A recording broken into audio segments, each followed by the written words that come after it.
Simple. They just said it was worth it. This land wasn't easy to settle. More than 30 years in business will teach you that. Her elements are fierce and forceful. Amarillo can take anything thrown her way. Your body shop should too. Loki's Body Shop, built for Amarillo.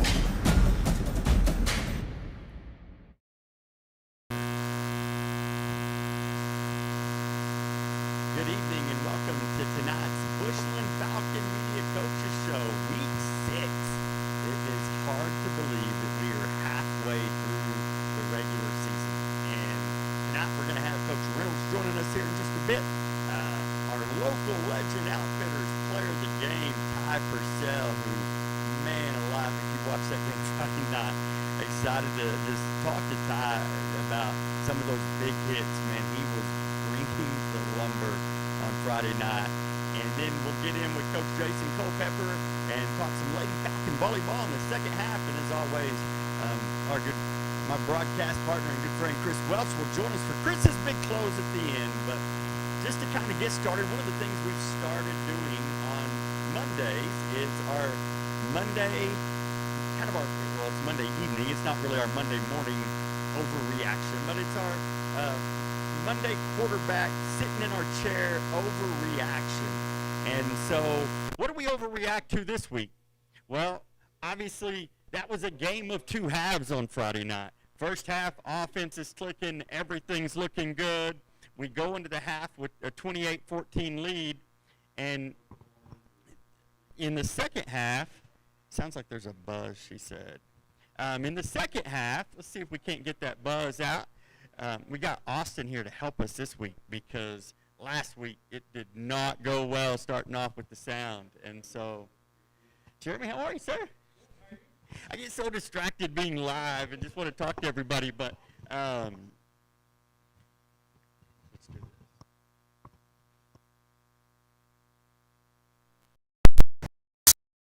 this. So,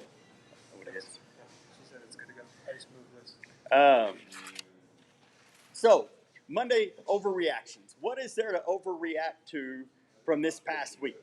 Well, getting back to the game. Two halves. Offense is clicking, everything's in rhythm, 28 points in the first half. And then we come out in the second half, and Dumas kind of controls the pace, if you might say. They receive the ball in the second half. They go on a 6-minute of game time drive, but probably a good 20, 25 minutes of real time. And so the offense kind of sputters a little bit. And we, for the first time in a long time that I can remember, we didn't put up points. Well, actually, we haven't scored points in the second half the last 2 weeks. Now, the first one got rained out a little bit.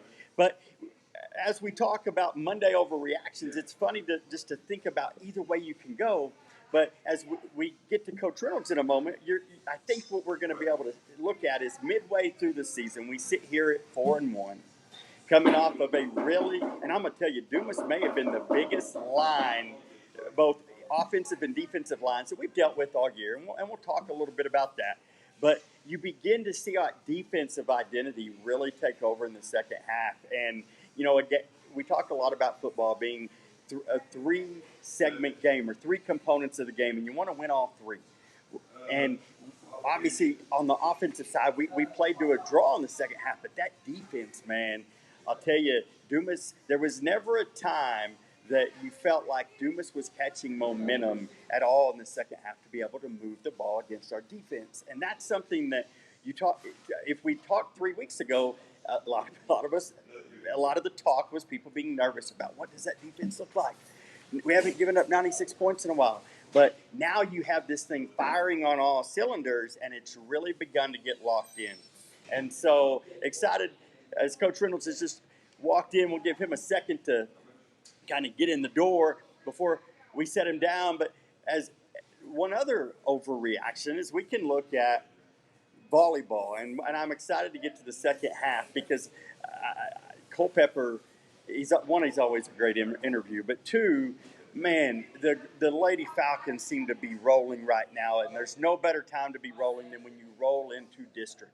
And we kicked off district on Saturday afternoon with Friona, the Squaws. I did not know that. It's funny, as we broadcast our first volleyball game on Saturday, it took me a little bit to remember that they weren't the Lady Chieftains, because I was trying to think, how do you make the Chiefs feminine? And so the Squaws. And so I apologize to Friona for mislabeling them a couple times on Saturday, but the Lady Falcons come out in just dominant fashion. Took less than an hour just to be very methodical in a 3-game set. And so excited to talk to Coach Culpepper, get his thoughts. Obviously, some big streaks that are rolling, and we'll talk to him. That was the 82nd straight district win for the Lady Falcons. 82 games is an amazing streak. Excited to talk to him about that. But we'll get to Coach Reynolds here in just a second. Let's get to a break real fast, celebrate a couple of our sponsors, and then we'll be back with Coach Reynolds after the break. New Vision Exterior Solutions is a proud sponsor of our Bushland Falcons. At New Vision Exterior Solutions, they take pride in and are committed to their work. With an increasing number of successful projects under their belt, they can proudly say they are one of the most trusted seamless gutter installation companies in Amarillo, performing both residential and light commercial work. New Vision Exterior Solutions can handle all of your gutter needs, including removal and installation, hail damage, wind damage, and leak cards. New Vision can also stain new and old fences and make those old fences look new. So give Brock Hall a call at 806-517-0533 and let New Vision Exterior Solutions provide a free estimate. AA&A Windshield and Glass is a proud sponsor of the Bushland Falcons. We are your one-stop shop, and we'll get it done right. We are a family-owned and operated business for over 35 years, and we specialize in windshield replacement installation and rock chip repair. We offer scheduled appointments in our shop, or we'll come to you with our mobile service. Call us today at 806-353-9119 or fill out our contact form at aawindshieldglass.com to get started. See clearly with AA&A Windshield and Glass. No one said living here was simple. They just said it was worth it.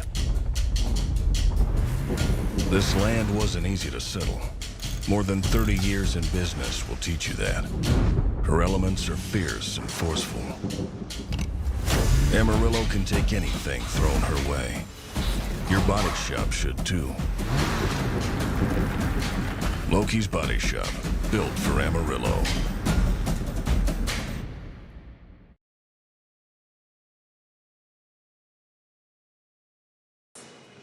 All right, welcome back to the Falcon Media Week 6 of the Coaches Show. Coach Reynolds, how does it feel weird to say Week 6? We're already halfway through the regular season. Yeah, it does. We talked to the kids about that last week, and just take advantage of your opportunities. And can you believe it's already Week 5? Last week, and here we are, Week 6 already. So yeah, once you get going, once you get to first game week, it just starts flying by. So it's crazy to think we're that far along, but I guess when you're enjoying it and having a good time and winning a few games, it makes it fun. When you say fun, we're mid-season. So before we hop into the games, let me ask you this. You kind of a mid-season report card. We know that the 3 pillars that you really focus on are fast, fun, physical. How would you rate where we're at right now, going into Week 6 on those 3 categories? Well, I think you're not where you want to be. That's why you're out there practicing still. If we were there, then we'd just call it a day and hit the golf course or something like that. But I think I'm happy with the way we've progressed. I'm not satisfied, but I'm happy with where we're going. And I think the kids understand. We've talked about. We feel like this team has a really high ceiling, and we're not anywhere close to it yet. Hopefully, we get there at some point. Week 16. Playing at Cowboy Stadium, but I think we weren't where we wanted to start the season, and that's okay. As long as you can kind of figure out where you're at, what you need to work on and improve on, and you're willing to admit that, and that's coaches and kids, where you got to get better.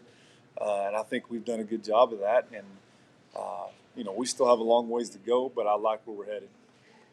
Well, obviously, when we talk about where we're headed, we have to talk a little bit about where we've been.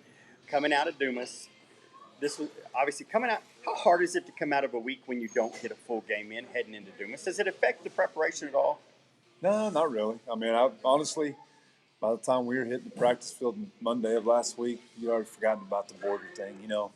I think you do want to, for a lot of reasons, we wanted to finish that game. Number one, we were up big, and hopefully the plan was to go out and get on top of them and put them away early in the second half. And one of those deals where, you go home, everybody's happy, everybody plays. You get a lot of kids that maybe haven't played quite as much. You get them experience. I think that's what we wanted to see more than anything at the end of that border game. But as far as affecting game planning or anything like that, it didn't affect anything. We just kind of moved on. So you head into Dumas. Dumas, were they the biggest team we've seen up front so far? I would say probably so. West Plains had some pretty good-sized linemen as well, but they had several big kids and really, several kids that we thought were pretty decent size, but when sometimes you really don't know for sure until you get out there. Maybe it's just the white uniforms, but they were big. They were big up front. Several of them, and that was a big challenge. For our kids. I think we have a couple of decent sized kids, but it was a good test. You want to see all of it before you hit district, before you hit the playoffs. You want to see those fast teams. You want to see the teams that have big physical linemen. That's what's great about playing Dumas is they're going to be a physical test every year, and they were big, and they were tough and good at what they do. So that was a good test for us for sure. Yeah, because when you get to the playoffs, you're going to see those big bodies that maybe we don't see across our district. Talk about the second half. Obviously, it felt like the first half, everything was clicking. Man, you were dialed in with your script. We talk a lot about you like to script the first 10 or 15 plays. You obviously were – your film watching those first 10, 15 plays, offense was locked in. How hard is it the second half, though, when they get the ball first and they go on such a long drive and it leaves you standing on the sideline? Because that's something that's something we hadn't experienced yet this year. Because not only do you have that 15 minutes of halftime, but now you've got about 20 minutes of real time that you're just kind of standing. How much of that is just we got a little cold maybe? I think that could be a little bit of it. That's something that we have to be better at as coaches and just the team and the kids, just learning from that because you're right. I think the last 2 weeks, I think we've played, especially the beginning of the game, we've played as fast as we've played all year early in those games the last 2 weeks and just really clicked and everything's been kind of on point. We started off that way last week. First half was, really good.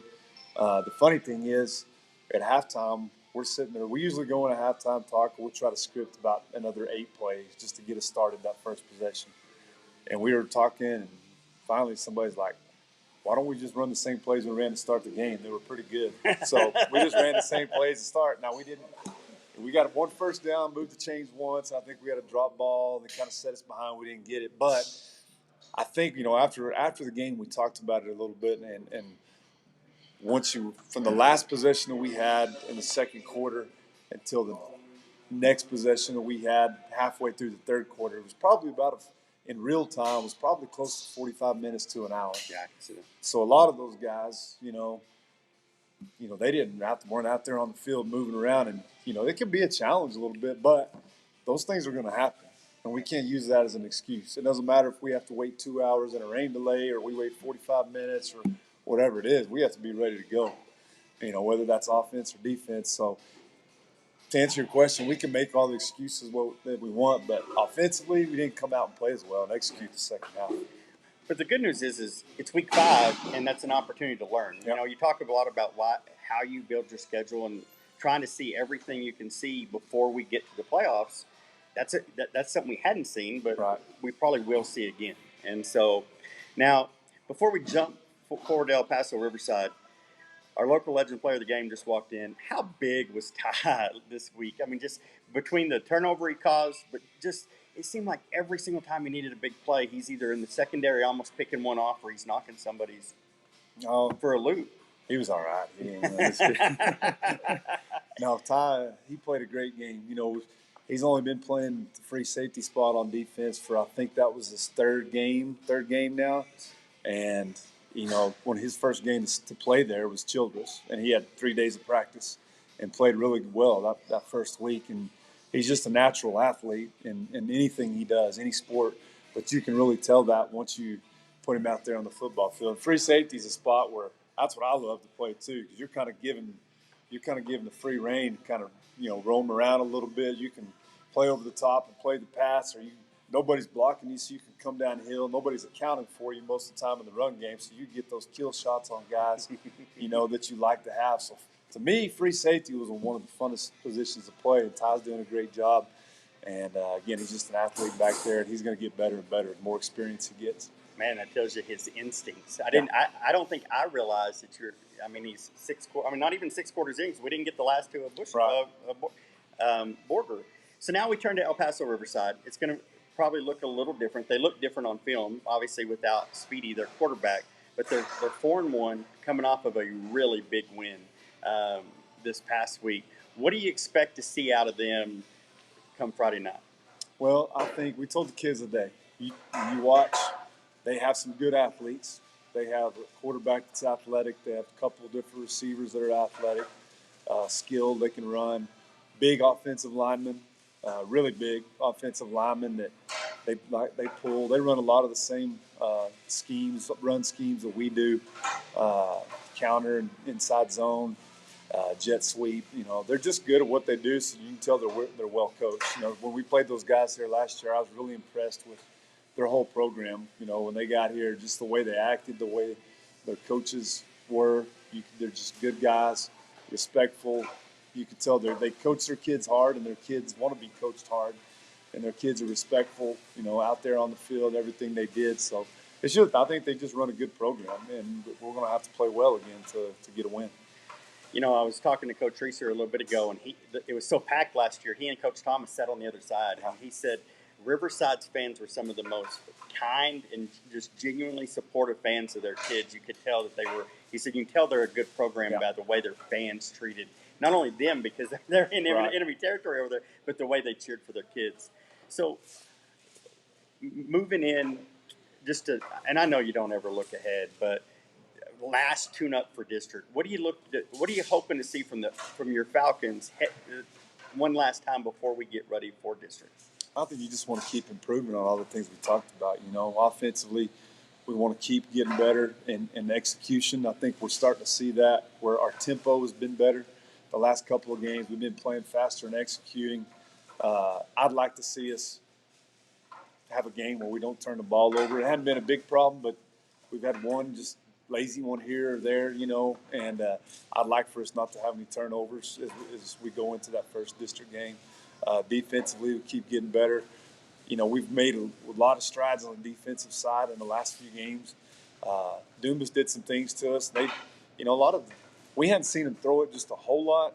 They've been playing 2 quarterbacks, and then we kind of thought they may go with that freshman kid, and he did a great job, executing their offense. He's a competitor, and their receivers were really fast. And, they threw for some yards against us, and some of those we had good coverage. Others we, maybe just a step behind or maybe a busted coverage, but we just want to see those improvements. We don't want to give up the big plays on defense. We talk about lining up right and then making sure we don't give up those big explosive plays. If they complete something, make it be short, come up and tackle, make them snap it again. Then the special teams, the same thing. So we want to just, in all 3 phases of the game, would like to go out this Friday and just be really sharp heading into the district. Now, how did we, just out of curiosity, how were you able to talk them into Seminole when they came here last year? Because obviously normally those are home and homes. Right. But Seminole has an amazing facility. Obviously a lot of ties there because the Flowers were there through Bushland. Did you go into that conversation wanting Seminole, or is that just kind of where you landed? Well, we went in. Well, he called me first on realignment day, or maybe a week or 2 after realignment, the last one. And we were looking for a game. They were looking for a week 6. He calls me and says, I think it was their AD called me and said something about playing. And I was like, we're not going to, it's too far. And then I don't like neutral games just because you're going to lose a home game one of those years. We'll do it if we have to. And he said, all right. And a few days went by. We didn't find anything. They didn't find anything. And PK said, we'll come to Bushland year 1 and we can meet a neutral site that's a little closer to y'all year 2. I said, I'll jump all over that. So it's worked out well for us. Let's talk about that for a second, because sometimes fans don't realize the work that goes into that scheduling. Obviously, this is a realignment year, so it's going to be. I don't think we'll see any shockers. Last year with Vernon and Iowa Park coming back down, we didn't know where they would land. Right. So district-wise, you didn't know how many games you have. Are you already beginning to lay the groundwork of what next year's schedule looks like, even before realignment hits? Yeah. Oh, yeah. We've been working on that since probably right after last Christmas. Last January, February. It's a pain in the rear. I'm just going to turn it over to Coach Culpepper and let him do my scheduling. So it is. It's obviously a necessity. You have to do it, and it can be a pain a little bit. But we've been working on that since, like I said, last January, February, and we have some of the pieces, in line there. And really, you don't. Even when here's what I've figured out. Even when you think you do, you don't. Something's going to happen on realignment day, to where district change and somebody's. They were planning on playing you, and their district changed, so they can't play you now, or our district changes, or whatever it is. So you got to have plan A, B, and C kind of in place to make sure. And sometimes it takes, multiple days or weeks after realignment day to really get that, settled in. And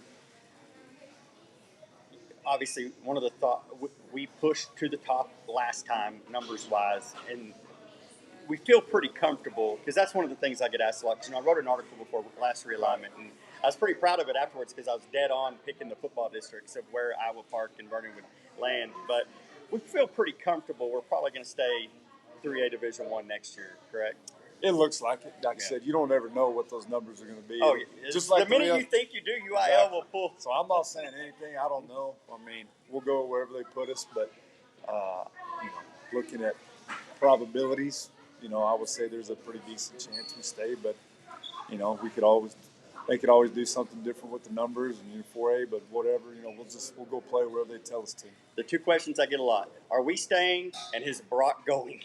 Because they keep getting bigger and bigger and bigger, and so. But we've seen people be able to do really good math for a long time, so you never know.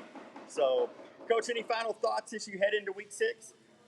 No, this food smells pretty good. I'm pretty hungry. But every time they chop it, you smell it, and it's like, I smell that chopped brisket, so I'm thinking about diving in here. Well, I'll let you get to the brisket so we can get Ty Purcell in. Thanks for joining us again. We'll see you in Seminole on Friday night. All right, thanks for having me. Whether you need a building to grow your business or you simply need more space for a backyard workshop, look no further than Tightwire Construction. Kurt and his team will get you the most out of your metal building and take pride in exceeding your needs with great customer service. To talk about your next project, give Kurt a call at 806-683-6842 or visit tightwireconstruction.com. And as always, go Falcons!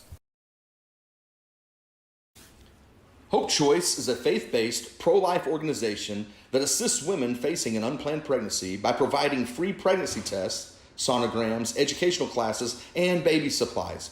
Hope Choice is also helping young people and parents by taking a stand against society's influences that are threatening today's families.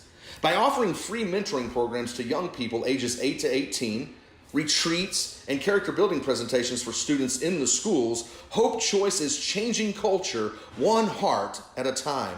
Learn more about the mentoring programs, events, how to volunteer, or become a financial partner by visiting hopechoice.com. That's hopechoice.com. The Bushland Falcons are a symbol of excellence in all athletics.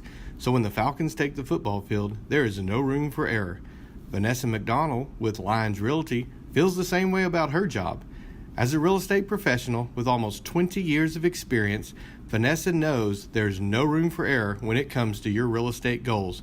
Fortunately, Vanessa's real estate experience, understanding of clients' needs, forward-thinking company behind her, and her love for the Bushland community all combine to form a winning team for her clients. So give Vanessa a call today for a free market analysis on your home at 806-336-7885. Once again, that's 806-336-7885. And as always, go Falcons! All right, we're back here, Week 6 of the Coaches Show with our local Legend Outfitters player of the game, Ty Purcell. Ty, thanks for joining us. Absolutely. So, man, talk to me a little bit about that game on Friday night, because I didn't realize that this was only, you came in with like 6 quarters of experience coming in at free safety. Did you feel like you've kind of settled into that role now? Yeah, I feel like I've settled in a little bit, and just the D line and the linebackers are really making me a little more comfortable. Just knowing they have pressure on the quarterback and just have time, I guess, really, for me to read the quarterback and just make the right reads. And talk a little bit about that for just a second, because there is a team effort there, and you see, and y'all communicate going literally almost every play. You see Fetch turn around and talk. How big is that to have those guys that maybe have a little more experience to be able to help communicate and, I don't want to say get you in the right spot, but help make sure you are in the right spot? Yeah. Honestly, it's a game changer. It helps a lot, and it's a lot more comfortable and really just it's great. Now, we haven't seen it much since preseason, but you are the backup quarterback. Sometimes people don't know who the backup is because luckily DJ is very durable and doesn't go down. But what's it like to back up a guy like DJ where you get to learn from somebody that's got so much experience at that quarterback position? It's amazing. You can just almost go up to him and ask any type of question, and he could just answer it on the spot. I didn't know you were such a big hitter. Is that your favorite part of the game, is getting to lower that shoulder? Here and there, yes, sir. And and I've got some questions that have nothing to do with football, but it's just kind of a get to know you in a second. But there was early in the game, we saw Dumas go up top with 88 down the sideline, and they hit the play. You saw something there, because obviously the next 2 times they tried, and there's a great picture. If you haven't been on social media, there is a picture of you coming across, hands on the ball, probably 4 feet in the air, coming across. What did you see there that allowed you to be able to identify that? It seemed like every time they tried to go back to it. The quarterback, I could just read where he was looking, and you could just tell like where he was looking and trying to throw and what receiver he was going to. And have you always been a punter and kicker? Not always. It was about my freshman year is when I started kicking and punting. Well, I'll tell you, we knew you had a leg on and can flip the field punting, but then you come out to kick in the second half, and you're like 2-stepped it and kicked it. You got a heck of a leg. Do you enjoy the special team side as much? Oh yeah, it's always a fun time. It's not often you see a kicker put a foot in the ball, and then you're the guy down there hitting him at the 25. It's like it's almost like it was just your calling. You're like, I'm going to get the ball. Let me ask you this: out of the 3 facets, because obviously you play all 3, what's your favorite place to play football? Offense, defense, or special teams? Oh, probably defense. I had a feeling you were going to say that, because you don't hit people like that. And here's what's funny: is this same smile is what you popped up with every single time. Yeah. And when we can see that from the press box, you can tell you were having some fun on Friday night. Now, and I'm going to talk to you about baseball here in just a second, because I want to get there. But first, I got to ask you.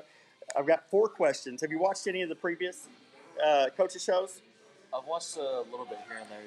So it's funny. DJ told me last week, he goes, man, I've been trying to think all day how I'm going to answer these questions. The first couple are easy. What's your favorite movie? Favorite movie? Oh, that's a good one. Probably. Sorry, my mind just went blank. Nothing like getting put on the spot. I know. Call of the Wild. Call of the Wild. Yeah. That was not where I thought you were going to go. Okay, favorite movie. If you were sneaking candy, or not favorite movie, favorite candy. If you were sneaking candy into a showing of Call of the Wild, what are we sneaking in? Some Butterfingers and some Skittles. Nice. I like it. So when you're not playing ball, and that includes baseball, football, baseball, where will we find Ty? What are some of your hobbies? In the gym, or just hanging out with friends. Awesome. And if you could choose one song to play every time you walked in the room, what would be Ty's theme song? Ooh, that's a good song. Couldn't tell you. Really? Really? It's funny. I figured you baseball guys, because you have walk-up songs, this would be this would be a cakewalk. But you and Cade and DJ, all 3 have just kind of drawn a blank. Yeah. I don't know. It's kind of hard. So when you're driving down the road, what do you listen to? Whatever's playing. Honestly, sometimes I listen to the radio, just whatever's on. Whatever comes on. Yes, sir. Now, before I let you get out of here and we get to Coach Culpepper and start talking volleyball, you're also a big part of this baseball team. And obviously, I know your eyes are set on football, and we have big goals. And you won't even begin to think about baseball till spring probably. But how big last year? Well, let me ask you. I'll ask you two different questions. How unique was last year because you didn't have a true home game, so you spent a lot of time with your team on the road, even buses to practice. Like it was just how unique of a season was that, and what'd you take away from it? It was very unique because I felt like just us not having a field, it really brought us together closer and just made us a better team in general. And I just felt like that helped us go as far as we did. And obviously, not as far as you wanted to go. Right. And so I know Wall is circled. I mean, everybody. It doesn't matter who I talk to. Fetch, DJ, they all told me the same thing. Wall circle because we know we want to get to state, and it's probably going to go through Wall. But we say we only lost one senior, but I mean that senior was big. Josh, I get to the second question, what'd you learn from Josh Bass last year? Because that's a consummate baseball player. How to be a great teammate. That's a good answer. And then coming into this year, only losing that one guy. Obviously, big expectations when you can return everybody. And though the coach is changing, it's still Coach Espy who's been in your dugout as long as you've been here. Right. What do you feel like the expectations are coming into this season? I feel like the expectations are going to be a lot higher just because we've only lost one senior. But I feel like we're going to do good, and we're just going to go beyond those expectations and just exceed them. Now, I got to ask you about, because as most people know, our daughter Ryder Grace takes pictures, and one of my favorite ones was one in Plainview. How fun, because y'all were in a dogfight, and at the time, that game was very close in Plainview. I think we were actually trailing whenever you got hold of that home run over that you hit to left field. How fun is it when you get to be a spark plug like that? I mean, because I think that may have been my favorite trot around the bases I've seen anybody do. You were as fired up as anybody. Walk me through that. Walk me through that at bat. Do you remember it? Yeah, I remember almost every pitch. The first pitch, I don't know. I was a little nervous going up there because we were down by 2 at that point, and I had DJ and Cannon up on base, and I just got ahead in the count, and then I had those 2 strikes and just kept the count even. Right there, I was getting a little nervous. Nerves starting to get to me, and then thankfully I watched that ball, and then that last pitch just kind of just left it right there. He hung it in your wheelhouse, and there was no question about it when it left the bat. Now, I'm going to ask you, baseball or football? I don't know. Probably baseball. Really? Yes, sir. And there's nothing wrong with that. It's just I actually thought you'd say, having watched the joy that came, and man, y'all are a heck of a talented baseball team. And I think one of the unique things about being in our classification is you get to play so many sports. Right. Because so many of the traits that lead y'all to be successful on the baseball field correlate over on Friday nights. It's those instincts of being able to, you've watched pitches, you identify it. Baseball is a thinking man's game, right. Which probably, let me ask you that, how much of that helps you move into free safety? Because that's kind of a thinking man's position, as Coach Reynolds talked about. Honestly, it helps just kind of like noticing the small things and like picking up things here and there and just kind of remembering those little details. Well, Ty, thanks for coming on. Absolutely. Congratulations on being our local legend player of the game. It's you know you have an impact when a defensive specialist is our player of the game, and so you, especially in the second half, man, huge second half as our defense really answered the call every single time. It felt like every time Dumas thought they were getting momentum, it came a big shot or a forced fumble, or you're knocking away a long pass that looked like it was open for a split second. And so congratulations on a great game. Thanks for coming on. We appreciate you. Thanks for having me. All right, we'll be back with Coach Culpepper to talk a little Lady Falcon volleyball after this break. New Vision Exterior Solutions is a proud sponsor of our Bushland Falcons. At New Vision Exterior Solutions, they take pride in and are committed to their work. With an increasing number of successful projects under their belt, they can proudly say they are one of the most trusted seamless gutter installation companies in Amarillo, performing both residential and light commercial work. New Vision Exterior Solutions can handle all of your gutter needs, including removal and installation, hail damage, wind damage, and leak cards. New Vision can also stain new and old fences and make those old fences look new. So give Brock Hall a call at 806-517-0533 and let New Vision Exterior Solutions provide a free estimate. The Bushland Falcons are a symbol of excellence in all athletics. So when the Falcons take the field, there is no room for error. Vanessa McDonald with Lions Realty feels the same way about her job. As a real estate professional with over 20 years of experience, Vanessa knows there's no room for error when it comes to your real estate goals. Vanessa's real estate experience combined with a forward-thinking company behind her makes for a winning team for her clients. Give Vanessa a call for a free home analysis at 806-336-7885.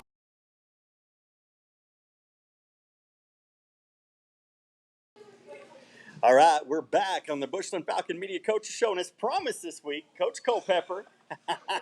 I know you got tied up last week with an AC going out, but man, I was hoping to get you in before district. You're a week into district, but what a way to start off district with Saturday, a 3-game sweep. You're rolling in on 82. Was that 82 game? It was 82. District streak. I'm not that old. They play a lot of games every year, is what Coach is saying. Let me ask you this, because this is a different team. You graduated 8 seniors. This is our first chance to really talk to you since last season. How different is this team from last year's? Because when you look at it on paper, the stats look similar, the record looks similar coming in, but it's a lot of different faces. Yeah, every year is different. So we always talk to our seniors about, okay, this is your team, how you want it to look, at the end of the day, what is it? And so, if you run the program correctly, you won't see a difference. But the internal part of it, is going to be night and day. So Logan, Jada, those girls, Maddie, and all 8 or 9 of them, Cameron, all those girls, they ran the show differently than what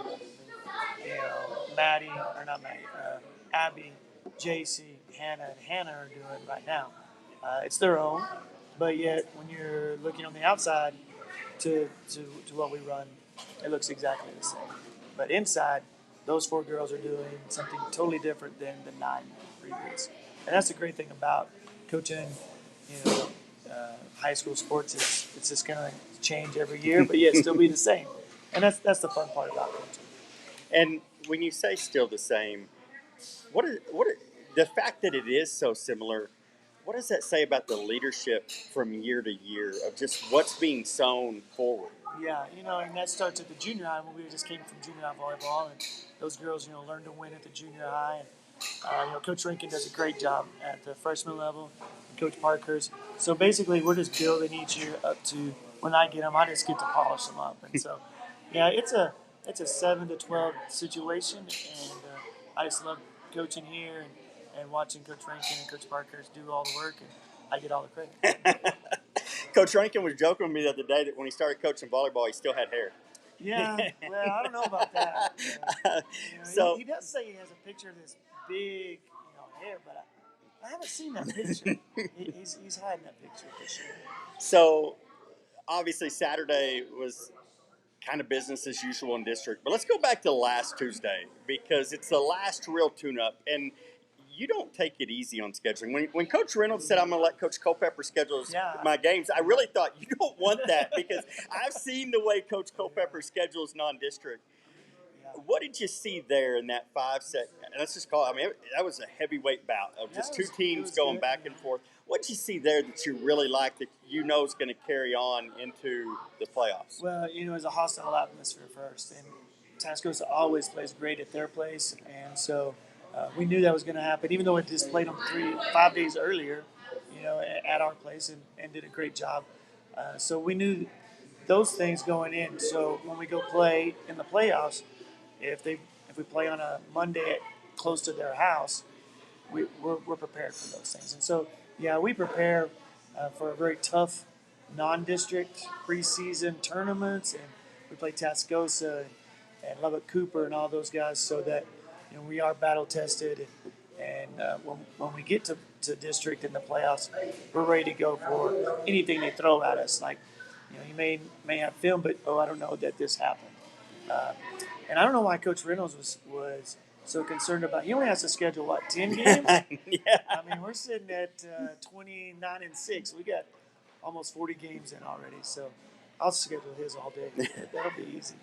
Now, with that 29-6, sometimes we look at records, and I don't think people realize how impressive that really is, because your early season, those tournaments you pick, how do you find those tournaments, and how did they let 3A schools in? Is it just on reputation? Well, yeah, Bushland does have a good reputation, so they're always looking for good teams, and all those except for Glen Rose, I've been to all the others through Randall, and so I knew what was going on. And last year, I thought we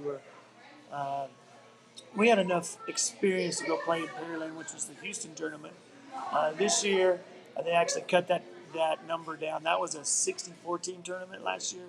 They cut it down to 48. And I thought we needed more experience before we got in there, because you can get hurt playing some of those girls.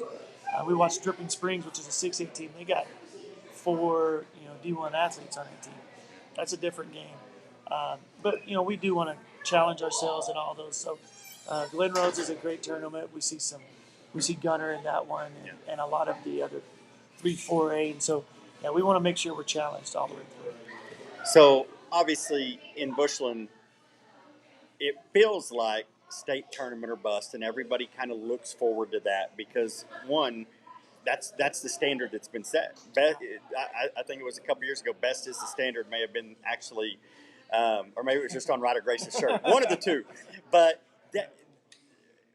how hard is it with new girls every year, with that being the expectation, to kind of temper that early, to maybe let them settle into a normal volleyball season? There's no normal at Bushland. There's not. And it is. It's good and bad in that. Okay, if you're not going this far, then your season wasn't successful. That's the bad part, because you could play some really, really good games and just have some bad luck. I'm knocking on wood, and it not go, because I've been to state several times at my other school and not win it, just on bad luck, bad ball bounce, a bad call, or something. And so but here's to be expected. So when we go into it, they're like, okay, let's go. And what do you want us to do, coach? And so I think that's the good part, because they don't feel the weight of the world on them, because they've been through it through the years, and I think it helps out a lot. And when you say, I think sometimes people underestimate. I personally, so last year we called the Holiday Regional Championship, and talking to their parents and just realizing, one, that those seniors, they graduated 12 seniors that had an amazing volleyball career but never made it to state, because they were in a region with Bushland. Because they played us, And so it's not a given any year, no matter how talented you are. And so now you've played this really hard preparation preseason, and I don't want to say district isn't as hard as the preseason. How do you now manage the next few weeks before the playoffs and not see a drop? Well, our district is tough at the 3A level, and they've played some good teams, and we played at 6A, and so it's a different speed. So it's not really that big a drop off. It's just we got to maintain our speed, and we start to introduce new things. So to keep things lively, we're like running some new plays, and we go back to the basics, and you got to fight for your job back. And so even though you've been there, we're still keeping score in all of our games that we play in practice, and we have a highly competitive practice in that everything is scored. You versus me, and what's our score at the end? You write it down on the board. So we keep it competitive every day. I remember interviewing the senior girls last year, and they told me that practice was the hardest game they had all year. Yes. And I thought, man, that speaks volumes, because when you get in, and I knew the preseason schedule they had faced, Right. but yet they do it every single day. Is it hard to maintain that energy throughout the year, or is it built into the culture now that you've It's done it built this into long? the culture. It really is, and we do some fun things with it. We read the energy bus, and we read it every year, and that's where you get no energy vampires. We have CEOs, and they fight for that. We had last year we had a medal, and the year before we had the WWE belt, and this year we have a helmet. And so I mean, it's again competitive every day, Yeah. and they enjoy working hard and challenging themselves each other for accountability and spots on the floor for sure. That's amazing. Now, personal question: how different is it this year not having Logan around? Because y'all been driving each other to practice for a long time. Does it feel a little different? It's way different because this is the first year in 18 years that there's not a Culpeper in a true. volleyball program. So that's even more out there for me, because usually there's a seventh grader at Culpeper that I go watch or go to practice or something like that. And it is different. It's you stress over things when your child is in the program that now this year I'm not stressing over. And those are things that I would not make public, but it's a little more stressful because your daughter has to be better than everyone else, or is she getting preferential treatment? Yeah. Logan can attest to, and Katie can attest to, if they got treated differently, it was harsher than anybody else. And that's I the way can it attest is. to that because Katie worked for us, Right. and so getting to sit there and talk to her, because obviously I just love to talk sports, and hearing some of her stories, there was that mindset of you better be the best Yeah. was real. No, it is very real, and those things transfer to the other kids too, and they're like, okay, well, if he expects this out of Logan, then I'm to be expected of it as well. So it does help, but this year's is for sure different. Now, it's about to really get different because Coach Culpepper is going to go from coach to grandpa here soon. Yeah, Have you got a grandpa I was name? going to say it's not. It's coach. Oh, look at you. you worked that I one in, worked that didn't in. you? I did. Yeah. I like it. I like it. There's some of my other former students were like, oh, so what are you gonna be called? And I asked them, I said, well, what do you think I should be called? And my Randall girls always called me sir because we did some of the things we did, and they're like, well, it's gonna have to be sir or coach. So it fits, and I don't know, it's just what it is. You know the answer to the coach. I do. Yeah. If someone just says my name, like some people in the stands will say, hey, Jason, or something like that, I'm like, Who's that? So, obviously, Logan's now at WT. How's golf? How's being just a golf dad now? Yeah, I don't know. I haven't been to a golf tournament. I'm in volleyball season. Oh, that's true. You haven't got to see But much she of it. enjoys WT, and Coach Jameson's doing a great job, and she loves all of her teammates, which I knew she would. And they went to Denver, and she didn't go to DBU. She hurt her back and did some things there, but she's back going, and they're going to play at La Paloma next week. So we'll get to go watch her play. Oh, there you go. It'll be fun. And but she's loving school and having a good time. Okay, I've got a couple questions for you. Coach Reynolds just jumped through them. I ask our local legend player of the game every week, just 4 questions, just a kind of a get-to-know-you session. What is Coach Culpepper's favorite movie? Oh, that's hard because I'm a Star Wars guy. Oh. So I like all the Star Wars. First one's always best, for sure. But the new Top Gun's pretty good, too. So one of those, for sure. Are you a candy guy? Got a sweet tooth? What's your favorite candy? Always chocolate. Always chocolate. And then when you're not coaching volleyball or golf, where will we find Coach Culpepper? What are your hobbies outside of the sports? That's the thing that's going to shock you the most. If Katie didn't tell you, you would be really shocked. Actually, Cannon's talked to me because y'all been on some of those trips, and Right. Cannon's my buddy, but it will shock some people on the other side of the broadcast. Coach Culpepper's a race car driver. I love the thrill of racing cars, and we still have cars, and we haven't got to do it because I don't have a barn here, and so it's a little hard to drive to Hereford and work on a car, come back. But I still have all that stuff, and when I'm not here, I take Cannon and my dad, and we go to Knoxville, Iowa. We go to Texas Motor Speedway. I'm going to plan a trip for us. I'm probably going to go to Eldora, which is a big dirt track, which is the dirt track that I do. We're going to go to Eldora, Ohio, and watch some dirt track. Now, I think Cannon told me Iowa was the biggest dirt track race in the country. And Knoxville, Iowa has the biggest sprint car race in the country.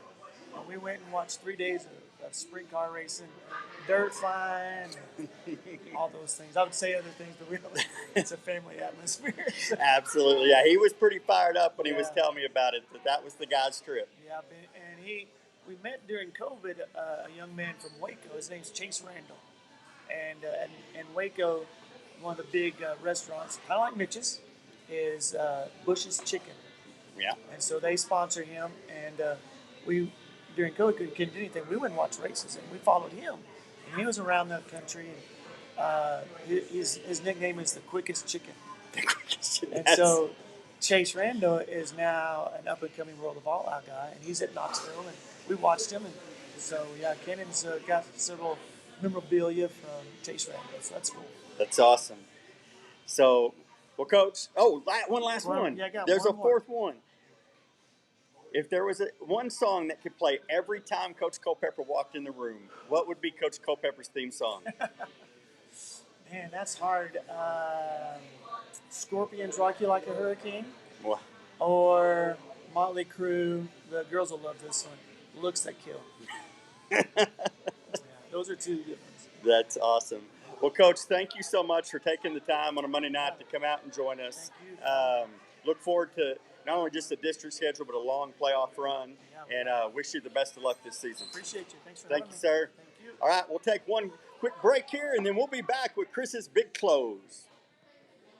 Adobe Wall Stoneworks, Justin Howe here. Listen, I can't believe it, but this year we're going to celebrate our 20th anniversary. The Texas Panhandle has been such a support for our little business, and we're so thankful. Amy and I have been dreaming about this design center for years. We want you to come check it out on Hillside. Go check out our website, adobewallstoneworks.com. Just like you go make a dinner reservation, you can click and make a reservation for a private design consultation in our indoor showroom right here on Hillside.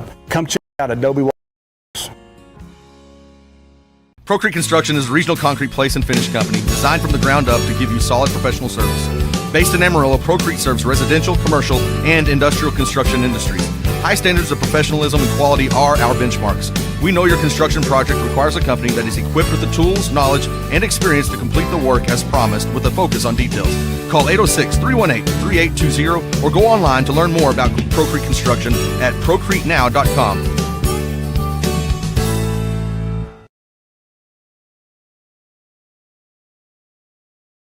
Whether you need a building to grow your business or you simply need more space for a backyard workshop, look no further than Tightwire Construction.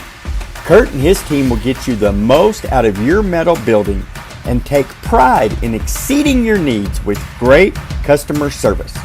To talk about your next project, give Kurt a call at 806-683-6842 or visit tightwireconstruction.com. And as always, go Falcons. All right,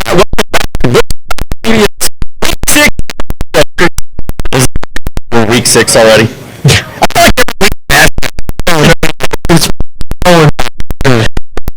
So, my Monday actually with an overreaction. It felt like a game of two halves. We come out fast. I told Coach Reynolds, man, his film been this week because those first 10 to 12, 15 plays, he had them scripted perfectly. We were humming. And then we come out half. I 20 game from the last through half of time that our offense stood on the second half. It is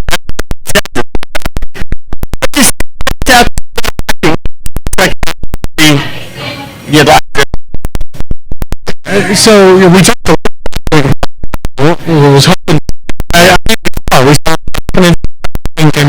executed on point. Looked sharp. The second half, I really felt like maybe they got a little too confident with the first half. Does that make sense? Yeah. And now it doesn't go quite like the first half. So we're doing a quick sound check too. We are. There was popping at the beginning. They heard the popping, so hopefully that goes away. We'll see. But in the second half, and then the thing that I don't know would bother me. I wouldn't say bother, but the thing that's maybe a little concerned. Oh, it's popping again. Okay. All right. We seem to hold on to that long into that next quarter, right? And I know we didn't have the ball, but we just didn't play the second half anywhere like the first half from that perspective. So, again, good to have those in preseason. That's what you want. There's a lot of learning that comes into that. But I loved how the game, the first half was just like a great Bushland start. Yeah. And that's what I hoped we would see, and we did, right? It's just we didn't quite finish it, but hard to when you don't have the ball. That's crazy that it was an hour. Yeah. And talking to Coach Reynolds, he always likes to look. He's a very positive guy, so obviously he sees what they need to work on, but also just the learning experience that there's going to be times like that, and you'd much rather experience that in week 5 than you would in week 11 or 12 when it could really be an issue. But let me ask you this: you watched the first 2 weeks.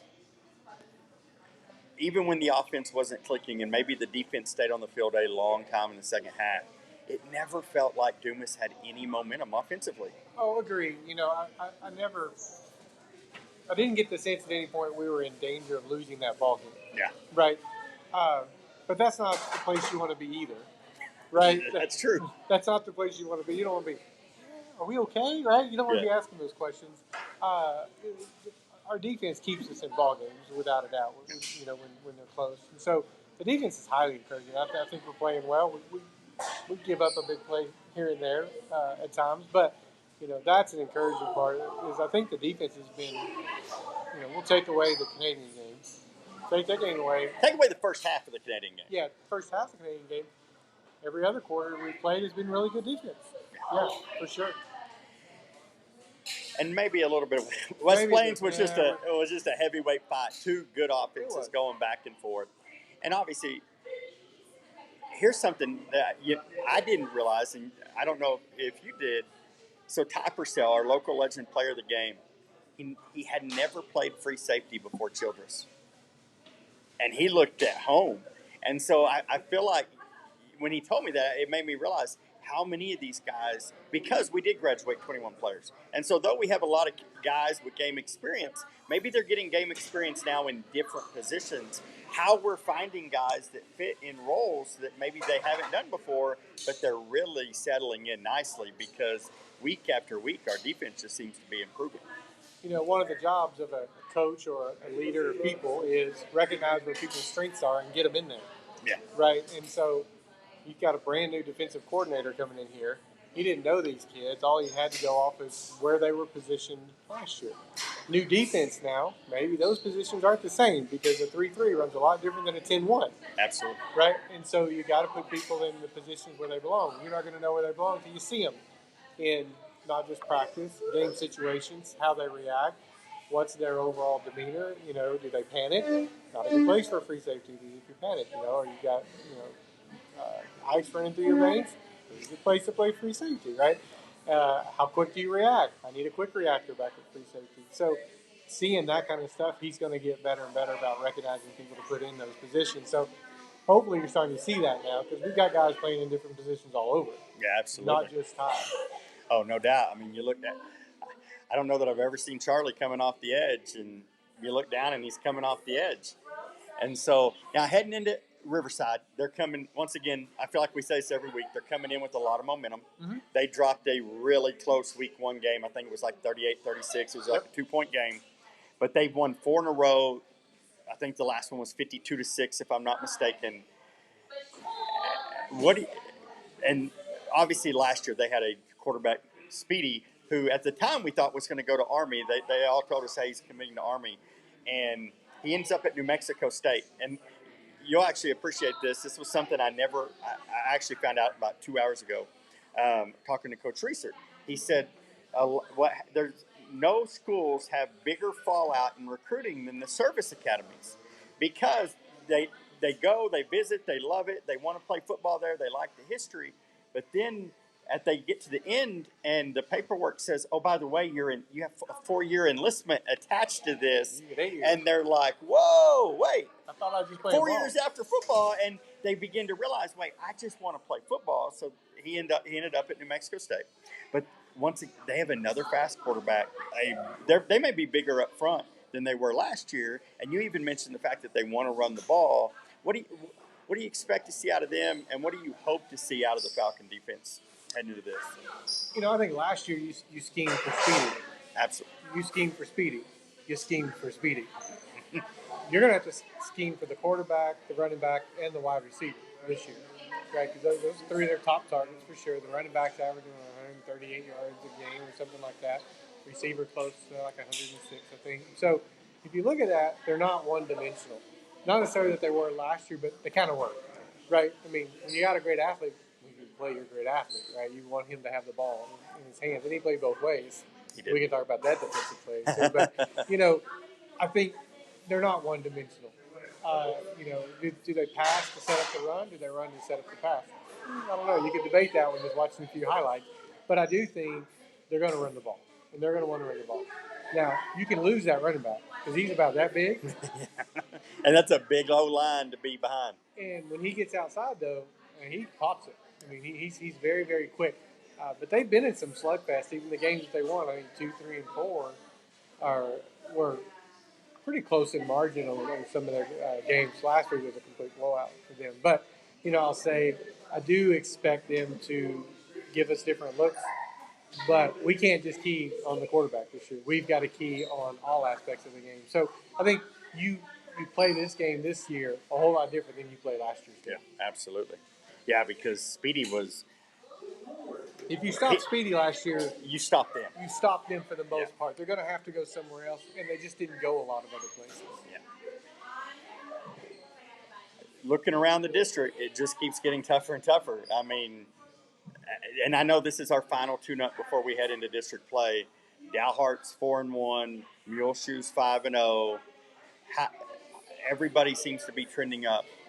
River Road got their first win against Fritz last week. I'm missing somebody. Shallow Water. Oh, I blocked them out like that. Those people, never mind. But I will say they started the season 0-3, and Jared. It's funny, Ryder Grace, between DJ and Jared Thomas, she wouldn't even. I'll tell you a funny story here because you'll appreciate this. We're at track, and one of Jamie's good friends, one of her mom's best friends, comes up, and she's like, "Oh my gosh, what are you doing?" She's like, "I'm here watching my granddaughter." Ryder Grace takes pictures, and so Jamie's like, "Okay, let's try it again." All right, we are back. We ran out of storage. And so Ryder Grace wouldn't take a picture, didn't want to take it. She begrudgingly did, and then sent them to her and deleted them from her computer. And so, district's looking up. Last game before we head into district, I almost forgot what I was going to go there. What would you really like to see this weekend as that final two? I really want to see. We've got a lot of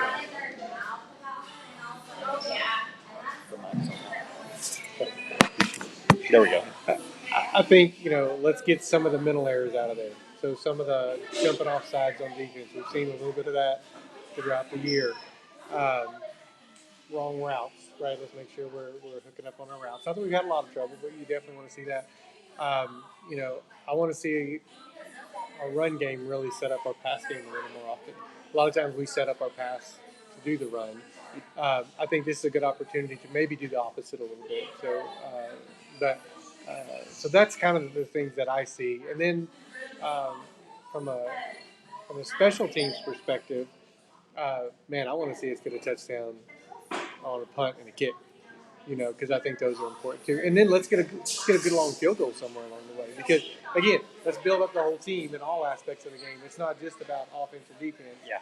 Let's make sure special teams is getting a piece of this too, because that gives confidence for Sid going into the regular season. Go out there and pop him a 35, 40-yarder. That's a big thing for a team to make sure you got that weapon available. And Sid, man, been amazing on extra points this year, but we really haven't got to see him square up on many field goals. And, I hadn't even thought about kickoff returns because last year we had multiple kick returns for touchdowns, and we just haven't been opening those lanes yet. Yep. But we have the big playmakers back there. I mean, when you have Tanner and Max Rodriguez back there, if you can get a crease, they're going to go. I mean, there are some electrifying Cade on punt returns. And we've gotten close on a punt. Tanner just, man, if he doesn't clip the white line, he was gone. But you're right. I don't know that we've had a big field. But, and real fast. Special teams can win or lose a game when you're in tight. Absolutely. So anytime you get that opportunity to prove that out. And speaking of which, our local legend player of the game, Ty Purcell, not only did he have some big hits and caused a turnover and coming out, but there were a couple times Friday night where Dumas had us pinned back, got us to fourth down, thought they were going to get good field position, and, man, he came out and just, boom, a 55, 60-yard punt, and all of a sudden the field slipped and your defense has a shot to play the full field, and, man, such a huge thing. And one of the things that helped us pick Ty, because not only did he force the fumble, man, I know you were in Denver enjoying this beautiful weather, and I saw the pictures. And you're like, "This is my home for the weekend." I'm like, "Yeah, I'm jealous. Yeah. Be quiet." But man, watching him, I almost felt. I would have said we watched him grow up before our eyes, not even knowing that was his. And we didn't even get a second half in Borger, so he's literally coming in with 6 quarters of game experience at free safety. Yep. He doesn't get to the play on one of the first, and Zach Zundel had great coverage. 88 made a great play down the sideline. It was a big play, but they went back to it, and once he knew what he was looking for, the next 2 times they went to it, he almost picks it off. There's a really cool picture. I don't know if you've seen it floating around social media where he's like 4 feet in the air, jumping over the receiver and the defender, almost coming down with the ball. I think if he's not having to worry about them at his feet, he probably does. But just so much of what he did last week showed up, and some of those things don't show up in the box score. But man, they're huge. When a 55-yard punt, you don't think much of it, but when it's a 55-yard punt, when you're backed up kicking from your 18 and it flips the field, such a huge weapon there. Yeah, no, for sure. So that's why, the point of special teams is critical in some ball games. So you want to get that practice in. Absolutely. Now, I know you hadn't got to watch much volleyball, but did you expect? And this has really nothing to do with volleyball. Did you expect Coach Culpepper's hobby to be dirt track racing? No, I did not. I wonder if him and Brock have hooked up yet.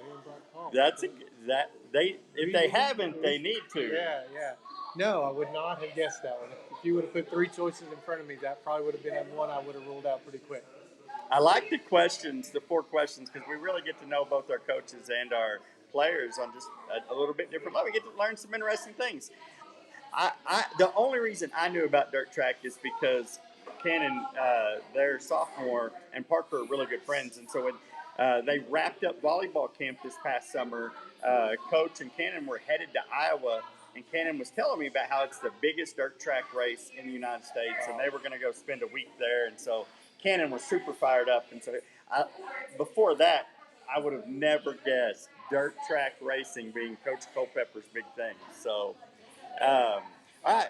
Chris's big close. You got anything for us this week? Well, I'll flip the script on each of us. We can each ask each other a question that maybe somebody wouldn't know. Okay.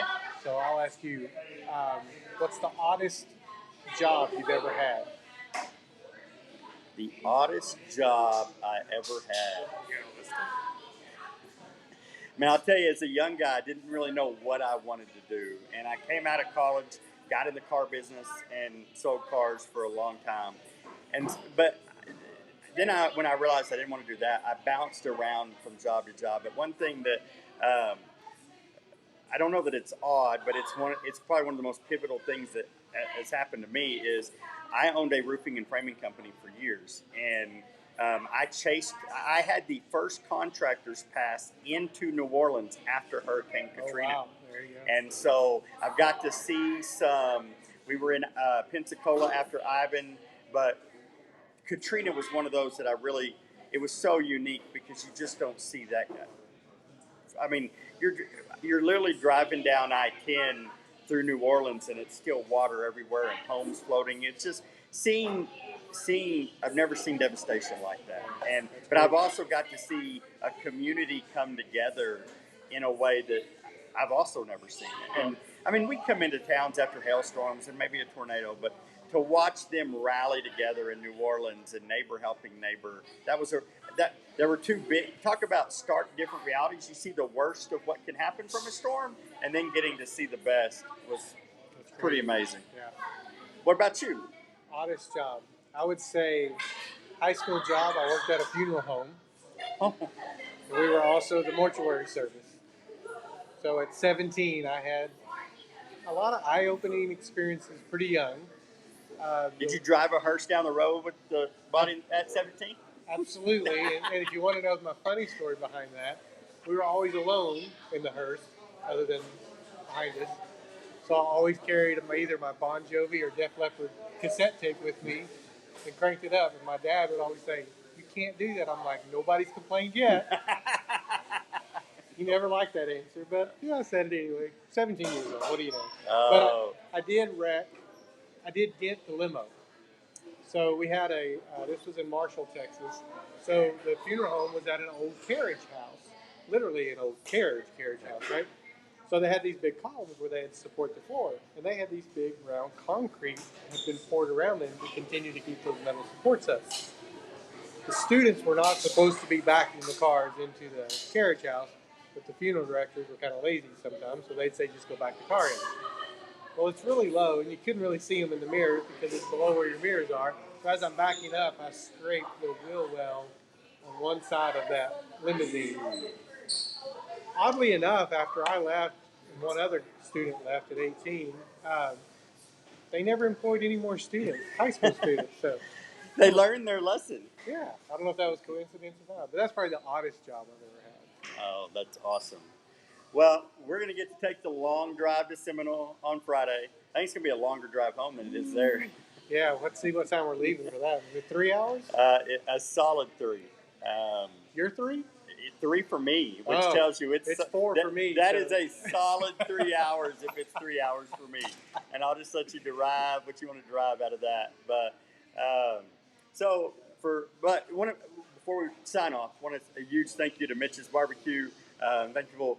It's a packed house now. I got to hit. And when Coach Reynolds and I were sitting here, they were chopping the brisket, and you could just smell it. And you're like, oh, my. So I've been sitting here hungry for the past hour, so I'm excited to go get some food. But, I took a picture. We'll post it of how many people are in here. Awesome. We have quite a few. But, And the signs are really cool, by the way. Hey, if you haven't come by and seen the signs, I feel like we're famous now because our names are on a sign. I know my kids, I told them they actually stopped here on the way to Colorado. They're like, holy cow, Dad, your name's up on the door. And we're like, hey, famous in Bushland. Oh, yes. Or Famous in a infamous. small town. But There's a country song to that. there is. Okay, I'm not. I will start singing. It's the last thing we want to do. So, all right, we'll sign off. But for Chris Welch, Stephen Lyles, for Mitch's Barbecue, thanks for